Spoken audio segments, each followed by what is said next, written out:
ओम नमः शिवाय। श्री महापुराण रुद्र संहिता युद्धखंड पूर्वार्ध अध्याय 21 द्वंद्व युद्ध। सनत कुमार कहेवा लाग्या, आ समये शिवजीना गण प्रबળ હતા અને તેમણે જલંધરના શુંભ, નિશુંભ, મહાસુર, કાલનેમી વગેરેને પરાસ્ત કર્યા હતા। આ જોઈને સાગરપુત્ર જલંધર લાંબી ધજાવાળા વિશાળ રથમાં બેસી યુદ્ધભૂમિમાં આવ્યો, ધીરે ગર્જના કરવા લાગ્યો। આ બાજુ જયશીલ શંકરના ગણ પણ યુદ્ધમાં તત્પર થઈને ગર્જના કરવા લાગ્યા। આ રીતે બંને સેનાઓના હાથી, ઘોડા, રથ, શંખ, ભેરી તથા બંને બાજુના વીરોના સિંહનાદથી ભૂમિ વ્યાપ્ત થઈ ગઈ।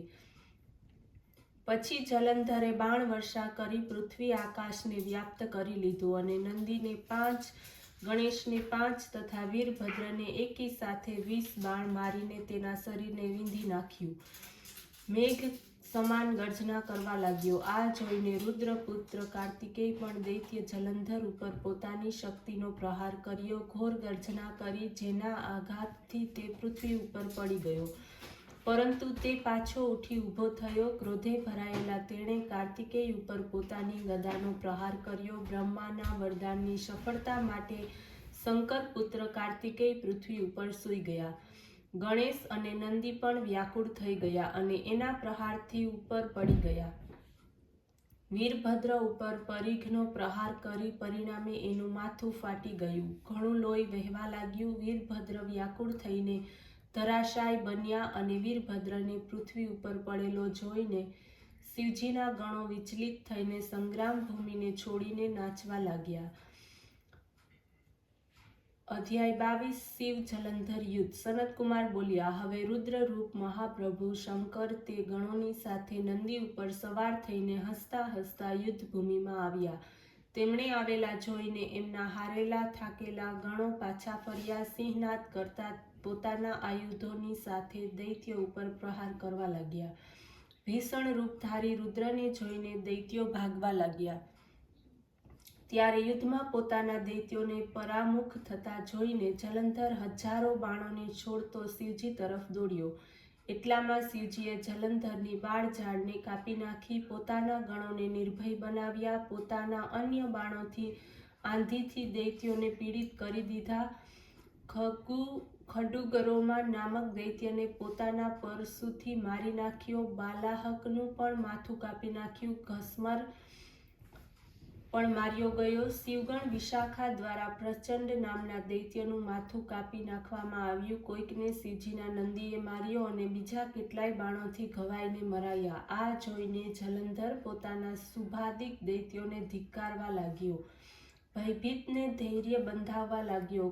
પછી કોઈ પણ રીતે એ ભયગ્રસ્ત દૈત્યો શુદ્ધ કરવાને માટે આવતા ન હતા। દૈત્યો સેના પલાયન થઈ ગઈ। ત્યારે મહાક્રોધથી જલંધર શિવજીને પોતાની બાજુએથી લલકારવા લાગ્યો, સાથે જ તેણે 17 બાણો વડે શિવજીને વીંધી નાખ્યા। બીજા પણ ઘણા બાણો વરસાવ્યા। શિવજી તેના બાણોને કાપતા રહ્યા ત્યાં સુધી કે જેમણે જલંધરની ધજા, છત્ર અને ધનુષ્યને કાપી નાખ્યા। પછી 7 બાણોથી તેના શરીરમાં પણ તીવ્ર આઘાત પહોંચાડ્યો।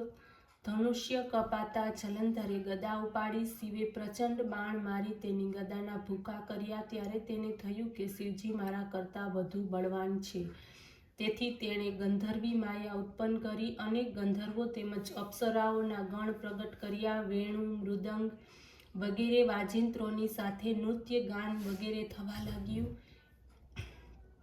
એથી પોતાના ગણો સહિત રુદ્ર મોહિત થયા અને એકાગ્ર બની ગયા। તેમણે યુદ્ધ બંધ કરી દીધું।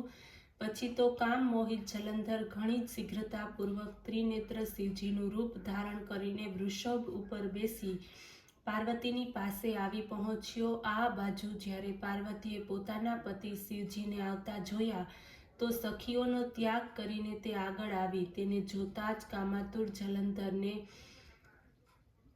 થયું આ પતનથી તે જળ થઈ ગયો। પાર્વતીએ તેને દાનવ માન્યો। તે અંતર્ધ્યાન થઈ ઉત્તરે આવેલા માનસ સરોવર તરફ ગયો। ત્યારે ત્યાં પાર્વતીને જોતા પાછો તે શિવજી તરફ ચાલ્યો। આ બાજુ પાર્વતીએ વિષ્ણુને બોલાવીને દૈત્ય જલંધરનું આ કૃત્ય કહ્યું અને પૂછ્યું કે તમે જાણો છો ભગવાનને હાથ જોડીને શિર નમાવી ઉત્તર વાળ્યો, આપનો કૃપાથી મને સર્વ જ્ઞાન છે. હે માતા, હવે આપની આજ્ઞા હોય તે પ્રમાણે હું પાલન કરું. જગન માતાએ વિષ્ણુને કહ્યું કે એ દૈત્ય જે માર્ગ ખોડ્યો છે તેનું અનુસરણ યોગ્ય છે.